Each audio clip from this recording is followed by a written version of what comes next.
آج سارا دن گرمی پڑ رہی تھی۔ انسان حیوان سبھی ہانف رہے تھے۔ گھر سے باہر نکلنا تک دشوار تھا، مگر شہاب بھائی اپنا سفر جاری و ساری رکھے ہوئے تھے۔ شہاب بھائی کے ساتھ چلتے ہوئے پولیس اہلکار بار بار ان کو رکنے کا بول رہے تھے، مگر وہ ایک عجیب جنون کے ساتھ آگے بڑھتے جا رہے تھے۔ لیکن سب نے اچانک ایک عجیب سا منظر دیکھا۔ اس وقت سپہر کا وقت تھا کہ اچانک ہوا چلنے لگی تھی۔ افق سے کالی بدلیاں اٹھی تھیں اور تھوڑی ہی دیر میں ہوتے ہوتے بادلوں کا قافلہ جھومتا ہوا آ پہنچا تھا۔ دیکھتے ہی دیکھتے گھنگھور گھٹائیں پورے آسمان پر چھا گئی تھیں اور درختوں کی شاخیں لہرانے لگی تھیں۔ شہاب بھائی اور ان کے ساتھ پولیس اہلکار یہ منظر دیکھ کر سخت حیران میں مبتلا ہو چکے تھے کہ بھلا اچانک سے کیسے موسم بدل گیا تھا۔ کچھ دیر پہلے تو سخت گرمی تھی اور بادلوں کا نام و نشان تک نہ تھا۔ خیر اب سب خوش تھے۔ گرمی ختم ہو چکی تھی اور ٹھنڈی ہوائیں چلنا شروع ہو چکی تھیں، مگر اب اچانک سے بادل برسنا شروع ہو چکے تھے اور کچھ اس طرح سے برسے تھے کہ ہر طرف پانی ہی پانی ہو چکا تھا۔ شہاب بھائی رکنا تو نہیں چاہ رہے تھے، مگر موسم کافی خطرناک ہونے لگا تھا۔ اس وقت ایک پہاڑی علاقے سے گزر رہے تھے اور یہاں بارش میں سفر جاری رکھنا ناممکن سی بات تھی، کیونکہ ہواؤں سے درخت گرنے کا بھی خدشہ تھا۔ سب پوری طرح سے بھیگ چکے تھے اور ادھر بارش نے بھی تیزی پکڑ لی تھی۔ شہاب بھائی اب آپ سفر جاری نہیں رکھ سکتے، بہتر ہے کہ کسی قریبی گاؤں میں آج قیام کر لیتے ہیں، ویسے بھی شام ہونے والی ہے۔ پولیس اہلکار بولتے ہوئے خاموش ہو گیا تھا۔ اسے سمجھ نہیں آ رہا تھا کہ شہاب بھائی کو کیسے سمجھائیں۔ شہاب بھائی اجمیر کے حدود پار کر چکے تھے۔ شہاب بھائی بہت عقل مند تھے۔ وہ جان چکے تھے کہ سفر جاری رکھنا ممکن نہیں تھا۔ انہوں نے کہا، ٹھیک ہے، ہم یہاں قریب گاؤں کی طرف چلتے ہیں۔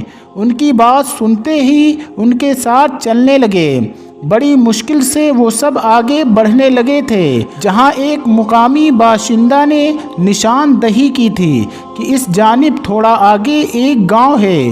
چلتے چلتے کافی اندھیرا بھی ہو چکا تھا۔ ایک گاؤں کافی دور سے نظر آ رہا تھا۔ جھوپڑیوں کے اندر سے ٹمٹماتی روشنی زندگی کا پتہ دے رہی تھی۔ جیسے ہی ایک گھر کے قریب وہ سب پہنچے تو ایک دیہاتی بھاگتا ہوا ان کے جانب آیا۔ اس نے دور سے دیکھ لیا تھا کہ وہ پولیس یونیفارم میں تھے، تبھی وہ ان کے جانب آیا تھا۔ شہاب بھائی، خیریت تو ہے؟ آپ یہاں کیسے؟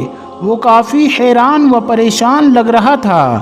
تبھی پولیس آفیسر نے اسے بتایا کہ اسے گھبرانے کی ضرورت نہیں ہے، ہمیں بس رات گزارنے کے لیے جگہ چاہیے، کیونکہ بارش کی وجہ سے راستہ بند ہو گیا ہے۔ شہاب بھائی، آئیے میں آپ کو اچھی جگہ لے چلتا ہوں۔ وہ اب کافی پرسکون لگ رہا تھا۔ کچھ ہی دیر بعد وہ ان سب کو کمرے میں لے آیا تھا، تالا کھول کر کہا اور ساتھ میں لانٹین کھوٹی پر لٹکا دیا۔ کمرہ کافی بڑا تھا، اس میں چارپائی پڑی ہوئی تھی۔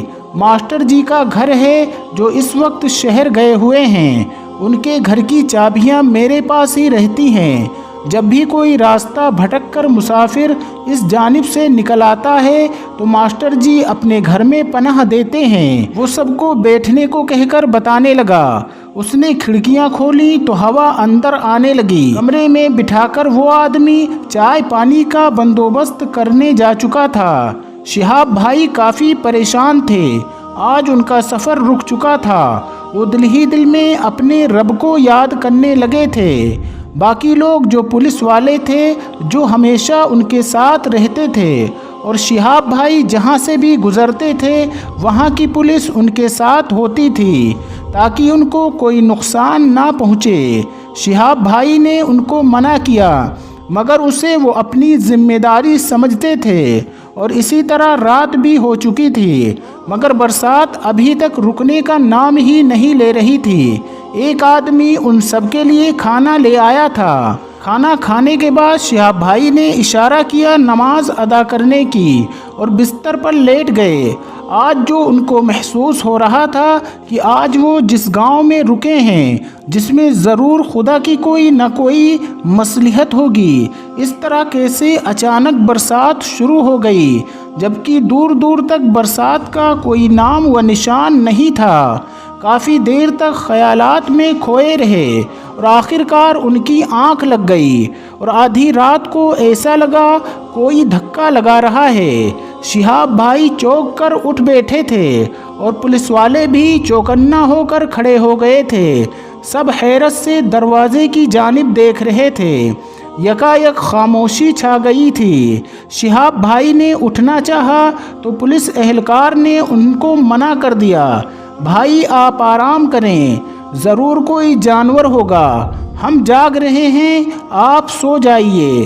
شہاب بھائی کو نیند نہیں آ رہی تھی، وہ اللہ تبارک و تعالیٰ کے ذکر میں مشغول ہو گئے اور جیسے ہی فجر کا وقت شروع ہوا وہ نماز ادا کرنے کے لیے باہر نکلنا چاہا۔ دور سے کسی کے چلانے کی آواز آئی، تھانے دار صاحب ہماری مدد کرو۔ کچھ دیہاتی لوگ بھاگتے ہوئے آ رہے تھے اور ان کے ہاتھ میں لالٹین اور بڑے بڑے ڈنڈے تھے۔ تھانے دار نے جلدی سے اپنی بندوق اٹھائی اور دروازہ کھولا تو کافی لوگ جمع تھے اور وہ لوگ بہت گھبرائے ہوئے تھے۔ بارش اب تھم چکی تھی۔ شہاب بھائی بھی باہر نکلے تو پولیس نے کہا بھائی جان آپ فی الحال اندر بیٹھیں، ہم ذرا لوگوں کی بات سن لیتے ہیں کہ آخر کیا مسئلہ ہے۔ شہاب بھائی نے آگے بڑھ کر پوچھا کیا ہوا، آپ لوگ اس قدر گھبرائے ہوئے کیوں ہیں؟ تبھی ایک شخص بولا بھائی بات ہی کچھ ایسی ہے، آج سے پہلے اس طرح کا کوئی بھی منظر ہم نے کبھی نہیں دیکھا اس گاؤں میں، مگر ہوا کیا کچھ بتائیے بھی۔ پھر سے پولیس نے پوچھا۔ بھائی رات میں اپنی بکریوں کو دیکھنے جب ان کے باڑے میں گیا تو کیا دیکھتا ہوں کہ وہاں شیر کھڑا ہے۔ وہ شخص بتانے لگا تو سب اسے حیرت سے دیکھنے لگے، مگر شیر یہاں کیسے؟ پولیس آفیسر نے پوچھا۔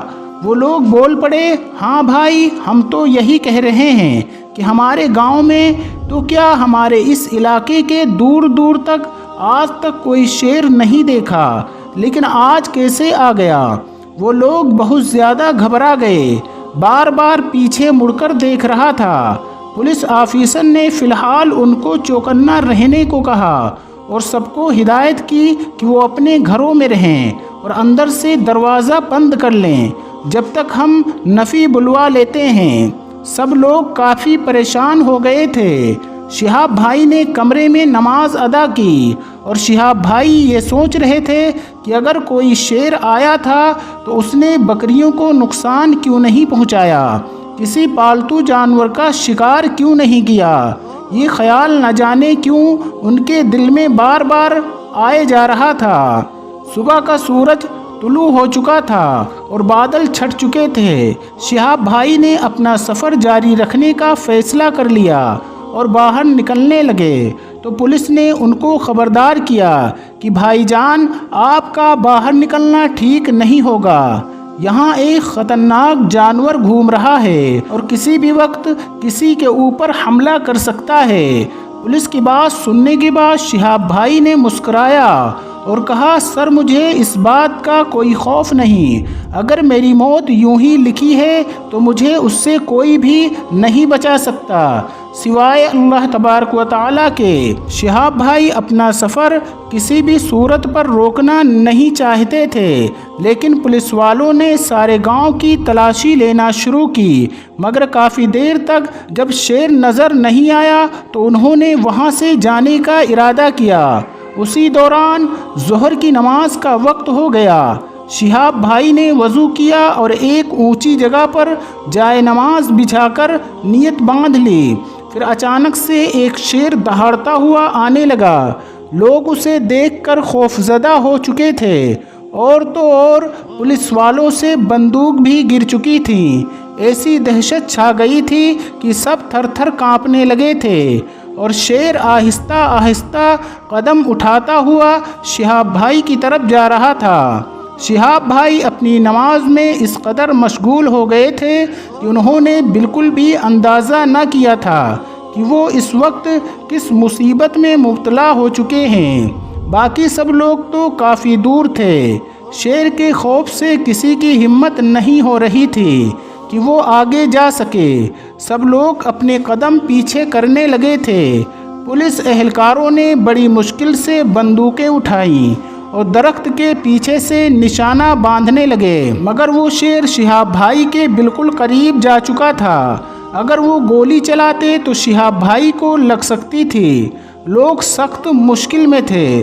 شہاب بھائی نے سلام پھیرا تو شیر بالکل ان کے نزدیک بیٹھا ہوا تھا۔ اچانک پولیس والے نے بندوق آگے کی تو شہاب بھائی نے چلا کر اسے منع کیا کہ گولی مت چلانا۔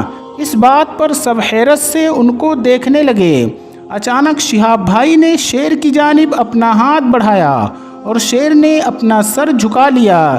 شہاب بھائی نے ان کے سر پر نہایت لاڈ سے ہاتھ پھیرنا شروع کر دیا۔ سب لوگ یہ منظر دیکھ کر حیران ہو چکے تھے کہ بھلا کیسے ایک انسان ایک خطرناک جانور کے سر پر پیار سے ہاتھ پھیر رہا ہے۔ اسی وقت شیر نے اپنا سر اٹھایا تو سب نے دیکھا کہ شیر کی آنکھوں سے آنسو بہہ رہے تھے۔ یہ منظر دیکھ کر کوئی لوگ تو اپنے آنسو نہ روک پائے۔ یہ سب کیا ہو رہا تھا کسی کو سمجھ میں نہیں آ رہا تھا، مگر شہاب بھائی سب سمجھ چکے تھے کہ جب آدھی رات کو کوئی اندر آنے کی کوشش کر رہا تھا تبھی سمجھ چکے تھے کہ جو بھی تھا ان سے ملاقات کا خواہش مند تھا، اور اس لیے جب انہوں نے سنا یہاں کوئی شیر آیا ہوا ہے، وہ جان بوجھ کر وہ باہر نماز ادا کرنے آئے تھے کہ اگر واقعی میں وہ ان سے ملنے آیا تھا تو سامنے ضرور آئے گا، اور وہی ہوا۔ شہاب بھائی آہستہ آواز میں نہ جانے اس شیر سے کیا باتیں کر رہے تھے۔ کچھ دیر بعد ہی وہ شیر آہستہ سے اٹھا اور واپس جانے لگا۔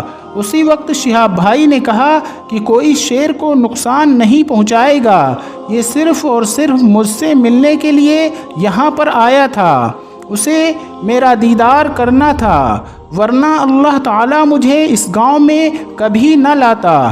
اس جانور کی دلی خواہش کے تحت میں یہاں لایا گیا ہوں۔